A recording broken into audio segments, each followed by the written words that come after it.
Hello mutants, welcome to a new year, and I'll be looking for loot in Plants vs Zombies 2. We have just entered the Lost City, or did we?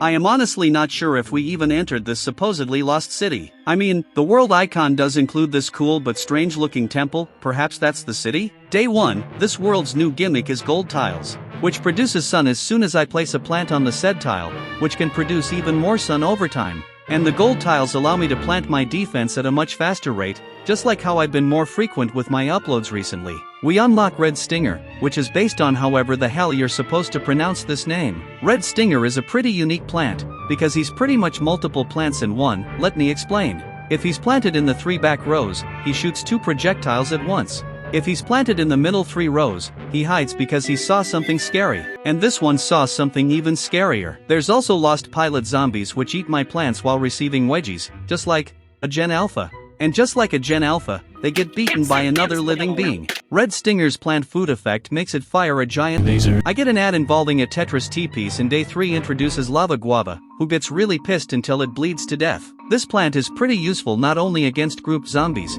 but also against buckets. And using plant food on this plant causes it to get so angry that it practically becomes a volcano. And using multiple of them causes them to recreate Mount Tambora. What is this? An ad? My IQ, you ask? Fine, I'll show you how to beat this puzzle. Skip it. Day 4, the game introduces excavator zombies. Who really wants to get rid of my nut, but I'm not going to let that happen, no matter how hard he tries. So much in fact that I turned him into a racist. Butterface. The same treatment shall be executed to his brother, who will be forced to become even more racist.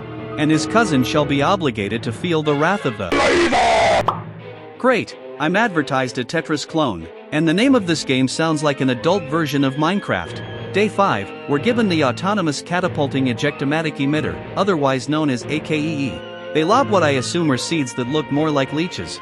They're pretty good against excavators since their golden shovels are practically better versions of a screen door zombies. Which I personally find surprising because from my knowledge, gold shovels should break faster than your heart when your crush says no. In case you were wondering, Excavator's main ability allows his shovel to toss plants from across his rear and potentially sabotage his own teammates. Using plant food on the plant with the unusual acronym sends out a swarm of leeches against the swarm of lost zombies. Speaking of which, where the heck am I? Probably not important right now. Anyways, day 6, I brought several cheap plants with me because these gold tiles are placed in a way that represents an alligator mouth, the type you would see in math equations. By the way, how about you spend more time studying and finishing your math homework rather than watching an online video about a mutant from Chernobyl out of all places who is playing a game starring my next door neighbors. However, if you didn't procrastinate and actually finished your homework, Jordan, then here's your reward, leeches.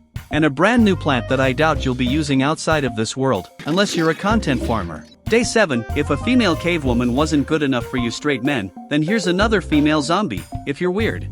This dead lady holds a parasol which is like the screen door zombie, but instead of tanking straight projectiles, it blocks lobbed projectiles. Day 7 is now complete and I've only used 1% of my power. Huh, I thought I heard something. Day 8 is yet another locked and loaded level, need I say more? Day 9 provides endurance, which stalls like a walnut, or any other nut really, while also damaging zombies who attempt to consume literal spikes.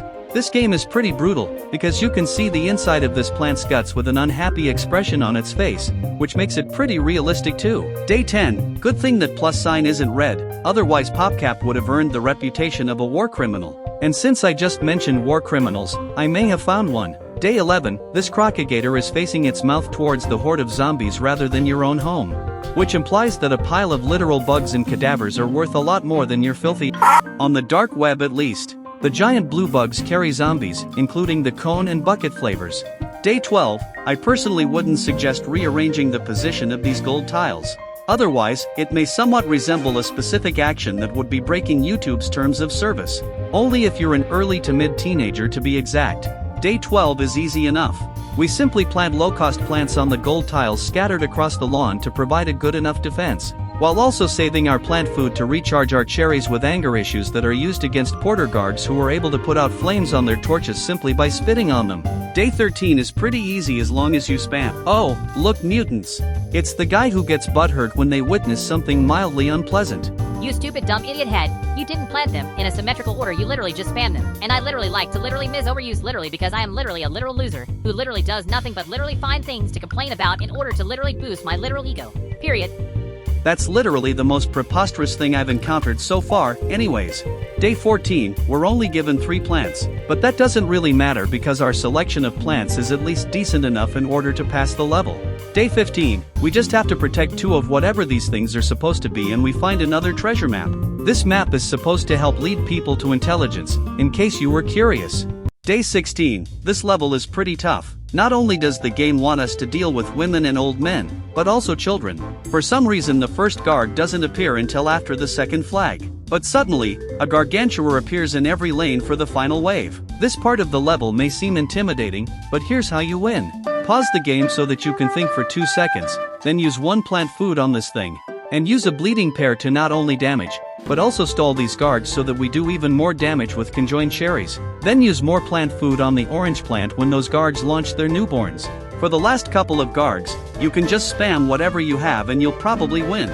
Day 17, we find importers, who supposedly have a special ability, but just like Excavator, I'm not going to let that happen, no matter how hard it tries. Although, it does drop its backpack upon death, which acts just like a gravestone from ancient Egypt. If you were wondering, the importer's main ability happens when he reaches a gold tile. It sacrifices itself in order to spawn a tent, which simply spawn basic zombies. Day 18, we're introduced to a new plant. It sprays perfume at nearby zombies, which supposedly makes them smell better. But I'm not sure what smells worse, literal corpses, or some perfume that smells funny. The perfume itself slows down zombies in a 3x3 radius, and you probably would have guessed how useful it is against grouped zombies. Day 19 pre-selects Stalia, that's what it's called by the way. There's gold tiles scattered across the lawn, which reminds me a lot of how messy your room is, James.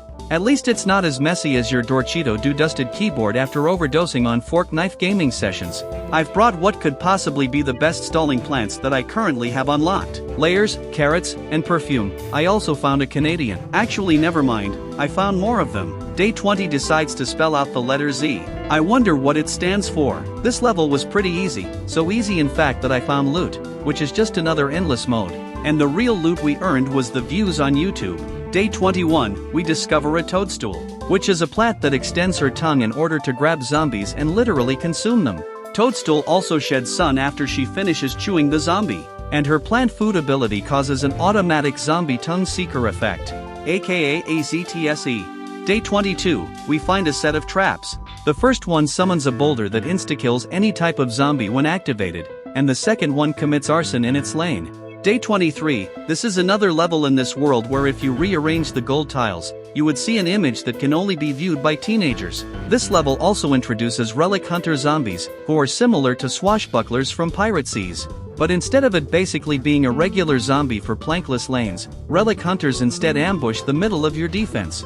And they also have an unnecessary amount of health, which I assume that punching this zombie would hurt your fist more than hitting a nearby desk in your room because you got angry after how much the game likes to spam these zombies. Day 24, I probably should have mentioned this sooner, but a bunk toy can insta-kill the zombie being carried by the blue wasp. Also, I think I just heard a noise.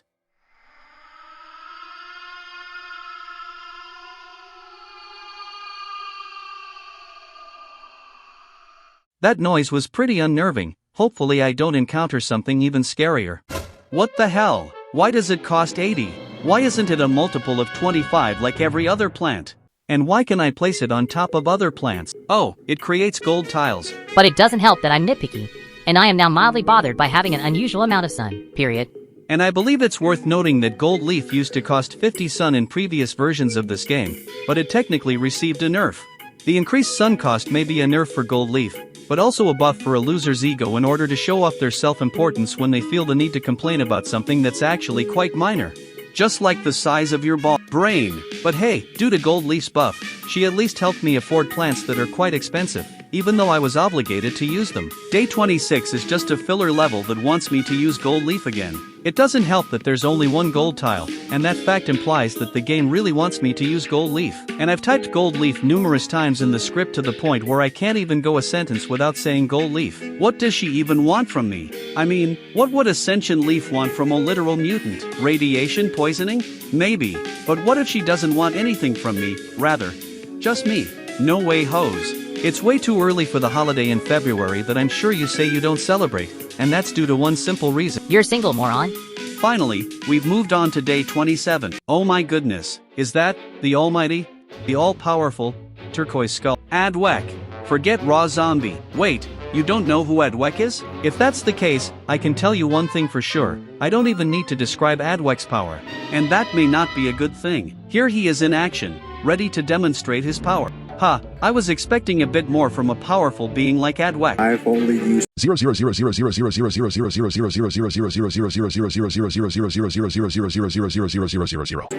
of my power. Oh no, he just obliterated my chart guard from existence. Mutants, I think we're in trouble. I just think okay? So I'm not 101% sure that we're in trouble. God damn it game, I don't want to use power-ups because I'm clearly not in trouble. Darn it, at least Adwek was kind enough to not use 0.1% of his power. And yes, I did purposely waste your time there. Oh, you want your precious time back? Fine, day 28. We win. Day 29 is actually important because the antagonist strikes back. Come on, Aladile Mouth. Subtract the zombies and Adwek by whatever number Adwek's power ends at. Thank you, Reptilian Jaw. You've taught me how important algebra really is. What's a fraction?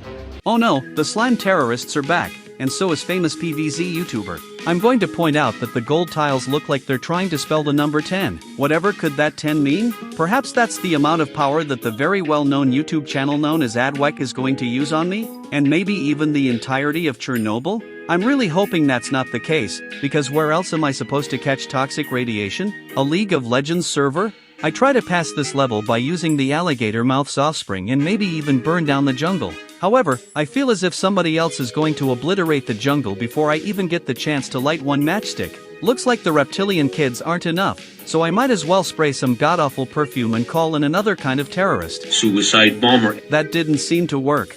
In fact, they've even started their own civilization by placing 2 tents. Fine, the least I could do is send my lawnmowers, which remind me a lot of the giant mutant rats back in Chernobyl, by the way. Ending this 2-minute-old civilization also ends the level. Day 31, we're fortunately given a plant that from my knowledge is quite effective. And clearly, we might want to try to defeat Adwek, or at least scare him away or something.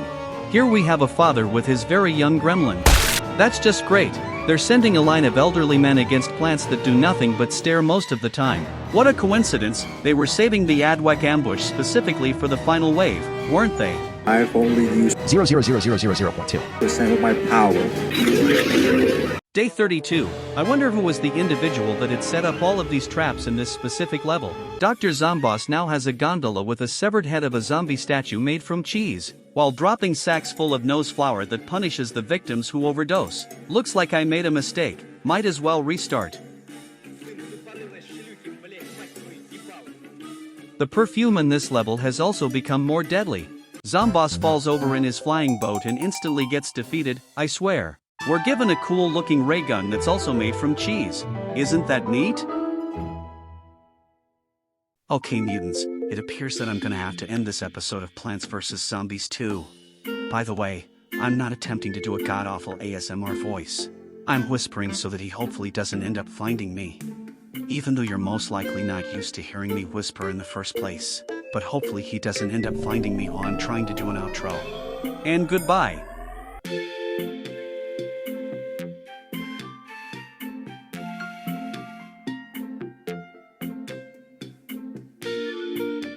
What is this thing? Where am I? Oh no.